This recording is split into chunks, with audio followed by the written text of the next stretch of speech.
Buenos días, buenas tardes o buenas noches, dependiendo de cuándo estén viendo este video. Bienvenidos y bienvenidas a Bioquímica Virtual, una serie de producciones audiovisuales pensadas para ser utilizadas con el sistema on demand, es decir, para ser vistas o no, como, cuando y donde quieran, y para darles el uso que consideren mejor. En el episodio de hoy, fotometría. La fotometría o espectrofotometría es un método científico utilizado para medir cuánta luz absorbe una sustancia química, midiendo la intensidad de la luz cuando un haz luminoso pasa a través de una sustancia muestra. A lo largo de este video utilizaremos varias veces la palabra absorbancia, la palabra sustancia, la palabra concentración, ya que estos términos se relacionan fuertemente con otros que vemos en esta imagen, como Lambert, ley, transmitida, reactivos, cubeta, todos términos muy relacionados con la fotometría y con la espectrofotometría. Cuando un haz de luz, energía radiante, radiación electromagnética, interactúa con la materia, produce una variedad de fenómenos muy conocidos como la reflexión, la refracción, la absorción o la polarización, entre otros. En esta imagen vemos que una porción de la luz incidente, es decir, de I sub O, es absorbida y es representada como I sub A. Otra porción es transmitida y es representada como I sub T. Y otra porción es reflejada y es representada como I sub R. La intensidad de luz reflejada representa un porcentaje tan bajo respecto de los otros que podemos despreciarlo y asumir entonces que la intensidad de luz transmitida es la parte de la intensidad de luz incidente que no fue absorbida. Ahora bien, ¿de qué factores depende la intensidad de luz transmitida? Como vemos en esta imagen, con el genial Dr. House y su pizarra, depende de una serie de factores que son la intensidad de luz incidente, es decir, cuanto mayor es la intensidad de luz que incide en la muestra, por supuesto que mayor será lo transmitido, el espesor del medio atravesado por la luz, la estructura molecular de la sustancia disuelta en ese medio y también de la estructura del solvente.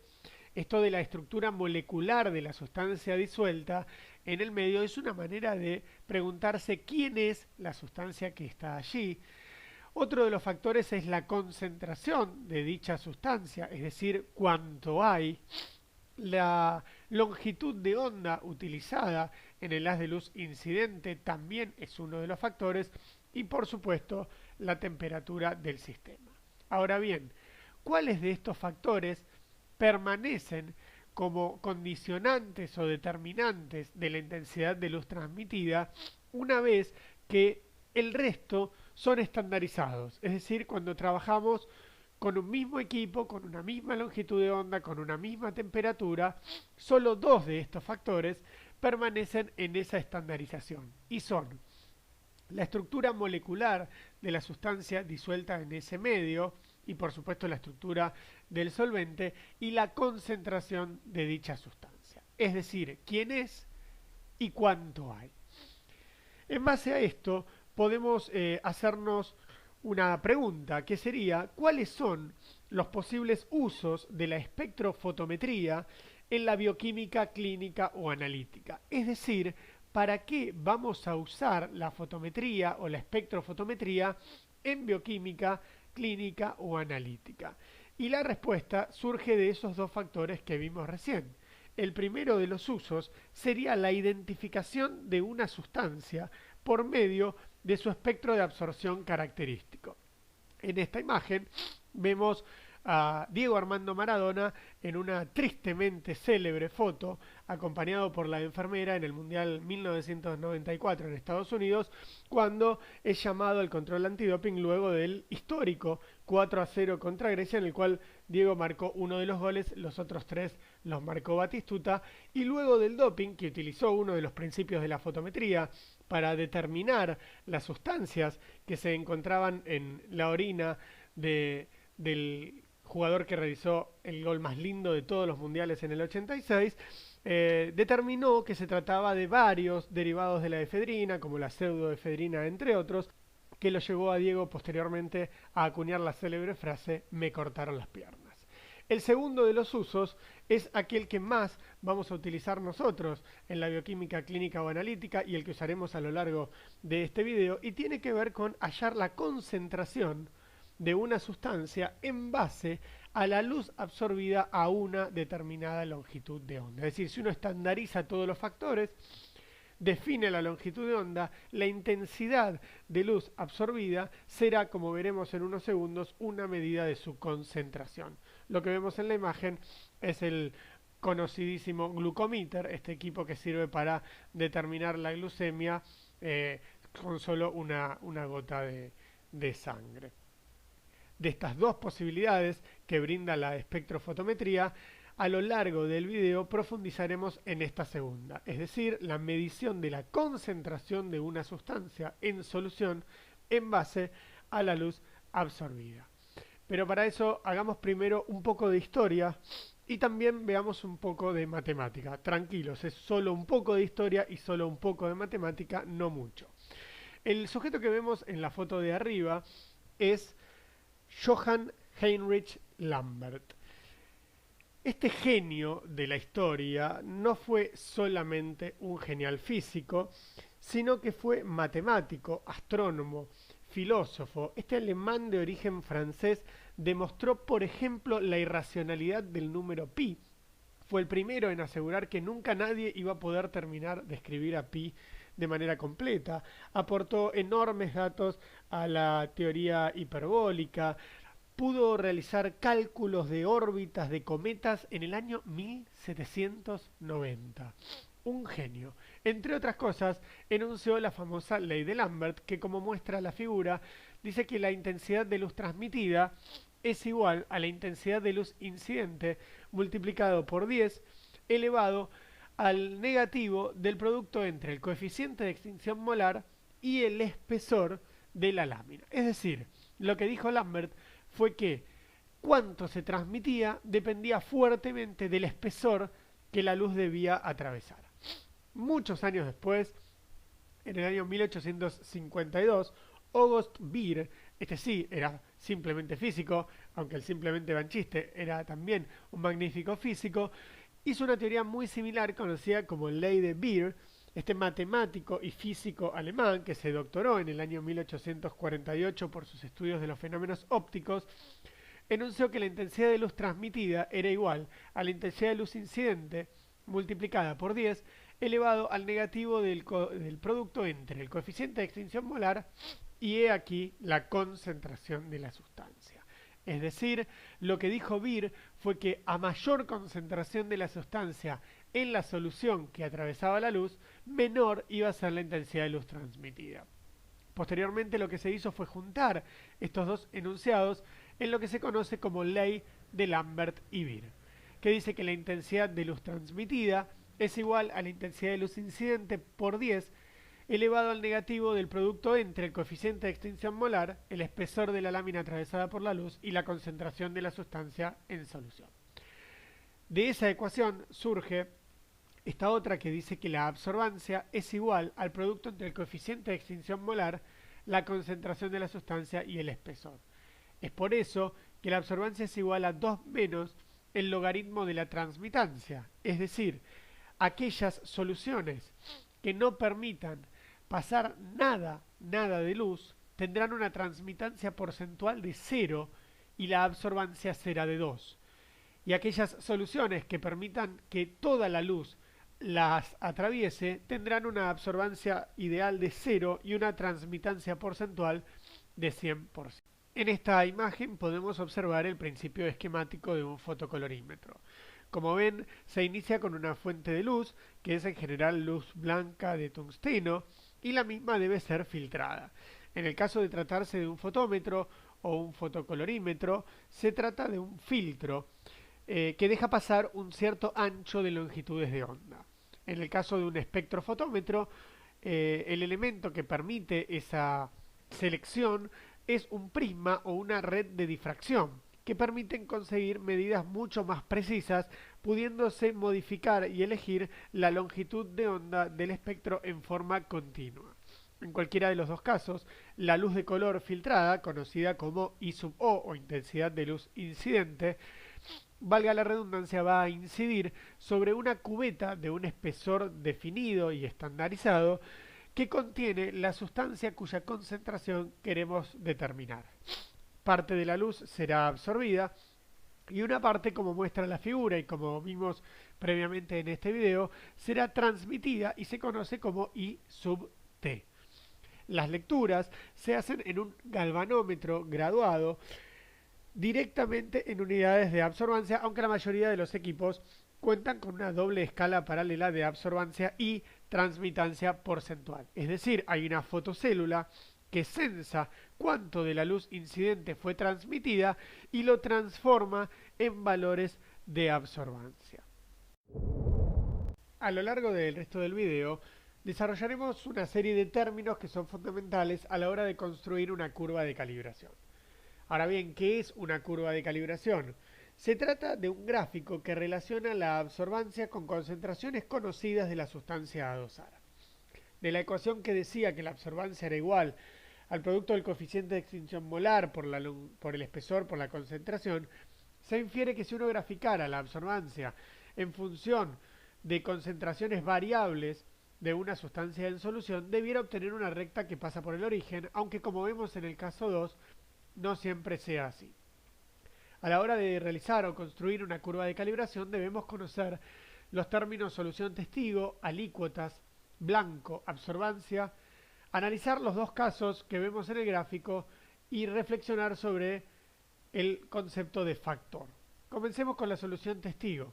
Una solución testigo es una solución de la sustancia que uno quiere dosar de concentración conocida medida por otro método. Si uno quisiera, por ejemplo, determinar la concentración de glucosa en un fluido biológico, por ejemplo en la sangre, es decir, la glucemia, la solución testigo debiera ser una solución de glucosa de concentración conocida, pero medida por otro método. De esa solución testigo, uno podría tomar alícuotas, es decir, volúmenes crecientes. Si uno tomara alícuotas, volúmenes crecientes, de una solución testigo de concentración conocida y llevara todos los tubos a un mismo volumen final, lo que lograría es tubos que tengan concentraciones crecientes de la sustancia que uno quiere medir. Por ejemplo, en el caso 1, el tubo 1 tiene 2 miligramos de proteína, el tubo 2 tiene 4, el tubo 3 tiene 6 y así sucesivamente. Esto se logra tomando alícuotas, pero debe dejarse un primer tubo que no tenga la solución que uno quiere medir, sino que contenga solamente los reactivos necesarios para que ocurra la reacción que permite colorear la solución y que nosotros podamos medir la absorbancia. Ese tubo se conoce como tubo blanco. En la imagen que vemos se trata del primer tubo de la izquierda, que de todas maneras tiene algo de color, el color propio de los reactivos. Es decir, que un tubo blanco es un tubo que contiene todos los reactivos que van a participar de la reacción con la sustancia que se quiere medir, menos la sustancia que se quiere medir.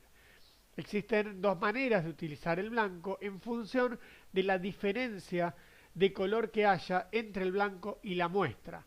Hay una manera cuando esa diferencia es muy pequeña y otra cuando esa diferencia es muy marcada. Una vez que uno tiene los tubos, tanto el blanco como los tubos que tienen concentraciones crecientes de la sustancia que uno quiere medir, debe realizar la lectura de las absorbancias en el fotocolorímetro o espectrofotómetro. Es decir, de cada tubo medir la absorbancia y a cada tubo restarle la absorbancia del blanco para lograr lo que se conoce como absorbancias corregidas. Es decir, a cada tubo le vamos a medir su absorbancia y vamos a restar la absorbancia que era propia de los reactivos, es decir, la absorbancia del blanco. El equipo, como vemos en la imagen, nos mostrará en el display la absorbancia de la muestra que estamos midiendo. Y con esas absorbancias, en función de las concentraciones, vamos a construir la curva de calibración. En el caso 1, lo que ocurre es que ese gráfico, esa curva de calibración, efectivamente nos devuelve una recta que pasa por el origen. Es decir, a medida que aumenta la concentración, aumenta la absorbancia. Lo que indica este caso 1 es el cumplimiento de la ley de Lambert y Beer. Este gráfico no verifica la ley ya fue verificada. Lo que indica este gráfico es que para las concentraciones con las que estamos trabajando se cumple la ley de Lambert y Beer. La ley de Lambert y Beer dice que la absorbancia de una sustancia coloreada es directamente proporcional a la concentración de dicha sustancia en solución dentro de ciertos límites, porque está definida para soluciones diluidas. Lo que dice esta recta del caso 1 es que nuestra solución está lo suficientemente diluida como para cumplir con la ley de Lambert y Beer. ¿Qué pasa en el caso 2? En el caso 2 no da una recta que pasa por el origen, sino que esa recta, a partir de una concentración, se curva.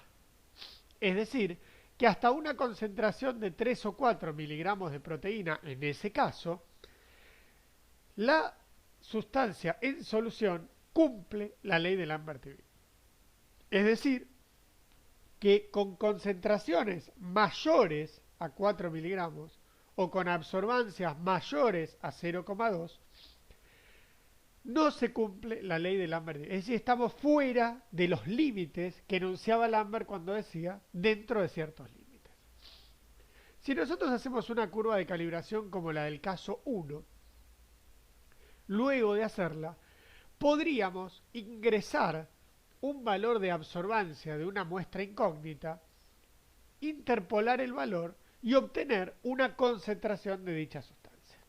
En el caso 2, no podemos hacerlo para ninguna absorbancia superior a 0,2, porque si nosotros continuásemos la recta como en el esquema aparece con una recta punteada, estaríamos suponiendo el cumplimiento de la ley de Lambert y Beer donde no se cumple.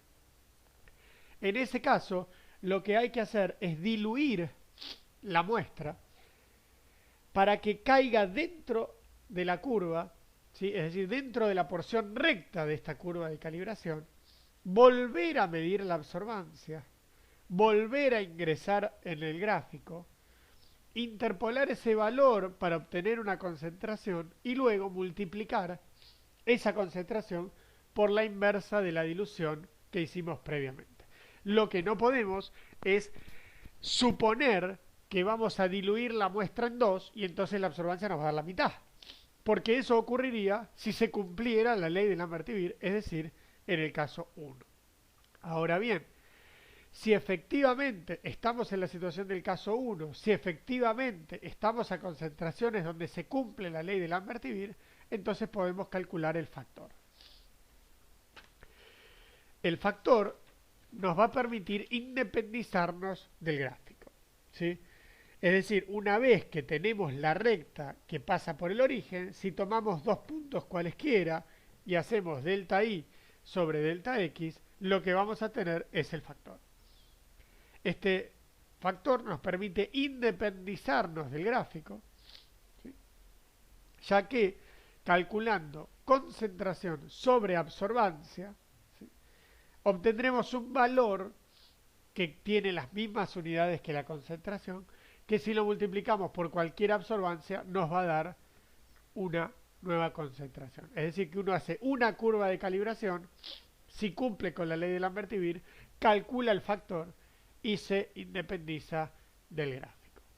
Esperamos que estos conceptos sobre la fotometría y la espectrofotometría los ayuden a iniciarse en el estudio de la misma y en el análisis de los usos que la fotometría o la espectrofotometría pueden tener en la bioquímica clínica o analítica.